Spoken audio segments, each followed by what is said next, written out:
ये press conference हम लोग कर रहे हैं। We want to be transparent. हम बिल्कुल ओपन हो करके जो है लोगों के सामने, प्रेस के सामने अपनी बात रख रहे हैं कि we are committed to press, we are committed to people. हम गवर्नमेंट को भी जिम्मेदार हैं और सेंट्रल वक्फ काउंसिल को भी जिम्मेदार हैं। जो इल्ज़ाम लगाए जाते हैं वक्फ बोर्ड में वो इलेक्शन का, और दूसरा होता है वक्फ और औकाफ जो इनसे जुड़े हुए हैं उस पर करप्शन का। कैसे इसको दूर किया जाएगा, कैसे जो प्रॉपर्टी जो है हमारी उसको जो है वक्फ के दायरे में लाया जाएगा, आमदनी बढ़ाई जाएगी और इस आमदनी का इस्तेमाल लोगों के भलाई के लिए किया जाएगा। इसके लिए जो है हम लोग जो है लोगों से भी ये कह रहे हैं कि आप तमाम लोगों की नज़र जो है वक्फ बोर्ड के फंक्शनिंग पे होना चाहिए। आपकी नज़र जो है आप रखिए इस पे, और हम लोग जो है काम करने की कोशिश करेंगे। हमारी सरकार काम कर रही है, धुआंधार काम कर रही है। साथ ही साथ वक्फ बोर्ड भी अपना काम करे, अपनी जिम्मेदारी निभावे। इसमें हम लोग कुछ लाया अमल तय किए हैं। जैसे एक मसला होता है हमारे यहाँ बच्चों के एडमिशन का। अल्हम्दुलिल्लाह हमारे यहाँ तालीम का रुझान बढ़ा है, लेकिन 10वां और 12वां के बच्चे जो बहुत अच्छा नंबर लाते हैं, 80% और 90% नंबर लाते हैं, टेम्पो चलाने वाला का बच्चा, कोई घर में दाई का काम करने वाली की बच्ची अगर 90% लाती है, या फुटपाथ में जो है जो दुकानदार है जिसकी कुल पूंजी 5,000 की है, ऐसे लोगों को बच्चे के एडमिशन में जो है 12,000 15,000 रुपया खर्च करना पड़ता है। तो ये जिम्मेदारी समाज की है कि उसके तालीमी तरक्की को आगे बढ़ावे, और वक्फ बोर्ड की भी ये जिम्मेदारी है कि उनको जो है माने एडमिशन में हम लोग मदद करें। दूसरी चीज़ ये है कि लड़कियों के जो तालीम का मसला है, ख़ास तौर से प्रोफेशनल एजुकेशन, टेक्निकल एजुकेशन और वोकल एजुकेशनल जो लोग ले रहे हैं, वोकेशनल एजुकेशन, इनको भी जो है वक्फ बोर्ड से मदद दी जानी चाहिए। इसलिए हम लोगों ने एक प्रपोज़ल दिया है कि फातिमा शेख स्कॉलरशिप जो है लड़कियों के लिए किया जाना चाहिए। तो सावित्रीबाई फुले जो है एक बहुत महान हस्ती थी, और तालीम को बढ़ाने में, दलितों के दरमियान तालीम को बढ़ाने में उनकी जो भूमिका थी, तो उनके कदम से कदम मिला करके, कंधा से कंधा मिला करके जो चल रही थी वो फातिमा शेख थी, जो तालीमी तरक्की के लिए कोशिश कर रही थी, और जिनको फर्स्ट टीचर ऑफ इंडिया कहा जाता है। तो उनके नाम पे महिलाओं के लिए, लड़कियों के लिए एक स्कॉलरशिप जो है जारी किया जाना चाहिए। दूसरी चीज़ ये है कि मौलाना आज़ाद 14 से लेकर के 19 तक के रांची में रहे हैं। उन्होंने यहाँ के समाज पे अपना बहुत असर छोड़ा है।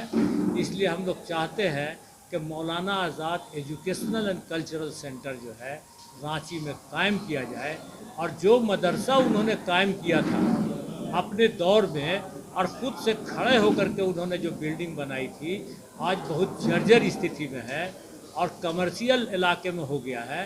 तो हम लोग चाहते हैं कि मौलाना आज़ाद कल्चरल एंड एजुकेशनल सेंटर जो है एक बनाया जाए, और 11 नवंबर को उनका जो है यौम पैदाइश है, इस मौके पे ऐलान किया जाए इस कल्चरल एजुकेशनल सेंटर का, जो 5 एकड़ में बनाया जाना चाहिए।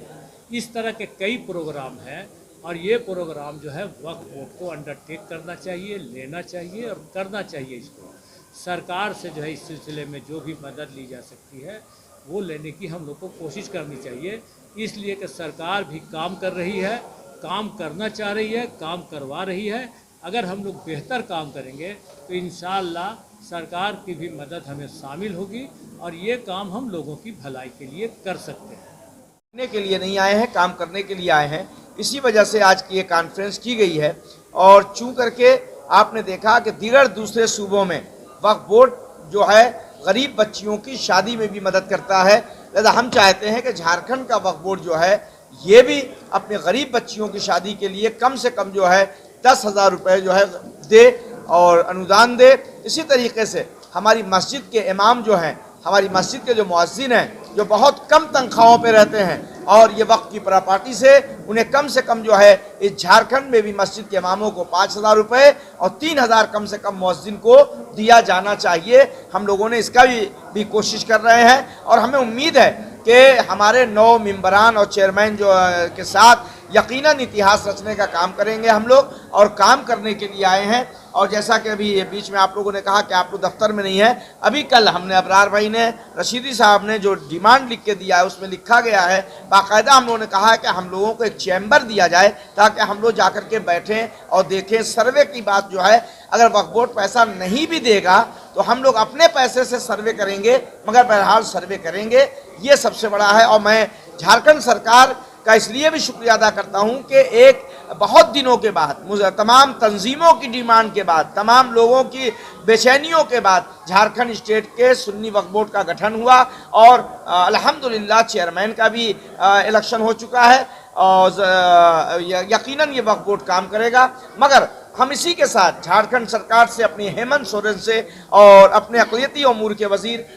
जनाब हफीजुल हसन साहब का शुक्रिया अदा करने के साथ उनसे ये मैं गुजारिश करना चाहता हूँ कि आपने जैसे विकास झारखंड को दिया है, इसी तरीके से सुन्नी वक्फ बोर्ड को भी विकासित बना दें, ताकि के झारखंड का इतिहास आपको कभी फरामोश नहीं करेगा। आप जैसे बिहार की सरकार जो है बहुत से अनुदान वक्फ बोर्ड को दे रही है, एजुकेशन के सिलसिले से दे रही है और माइनॉरिटी के सिलसिले से दे रही है, तो आप कुछ रकम जो है वक्फ बोर्ड को दें अनुदान, ताकि ये अनुदान राशि से गरीब बेवाओं मिस्किनों की मदद की जाए। और जो छात्रवृत्ति है उसे भी आप अगर इस वक्फ बोर्ड को देते हैं तो इसके माध्यम से हम लोग करेंगे, तो ये झारखंड का वक्फ बोर्ड नहीं होगा बल्कि ये एक नमूना बन करके इंशाअल्लाह पूरे दुनिया में आएगा, इस हमारे हिंदुस्तान में।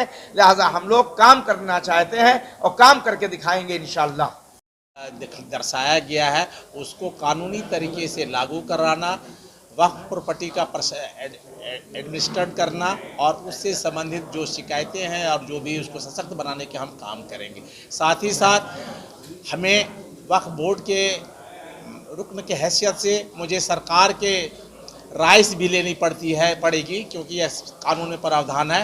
तो मेरा ये कहना है कि वक्फ बोर्ड के नियम कानून और सरकार की सहमति के आधार पर सबल तरीके से एक मॉडल वक्फ बोर्ड का भूमिका में झारखंड सुन्नी वक्फ बोर्ड रहेगा, इसकी मैं कल्पना करता हूं, और इस पर हम लोग काम करेंगे। और निश्चित तौर पर अगर 1 साल के बाद भी अगर हम लोग प्रेस कॉन्फ्रेंस किए और उसमें आप जब सवाल करेंगे तो आपको परिस्थिति बदली हुई मिलेगी, और लोक कल्याणकारी कार्य बहुत क्या चरम सीमे पर होगा। और हम चाहते हैं कि छात्र, बेवा और भी औरत मर्द जितना लोग हैं जो इनकी ज़रूरत है, यूनाइटेड होकर काम हैंड इन हैंड रहेंगे, और जो पीपुल सॉलिडरिटी है इसको हम आगे बढ़ाएंगे।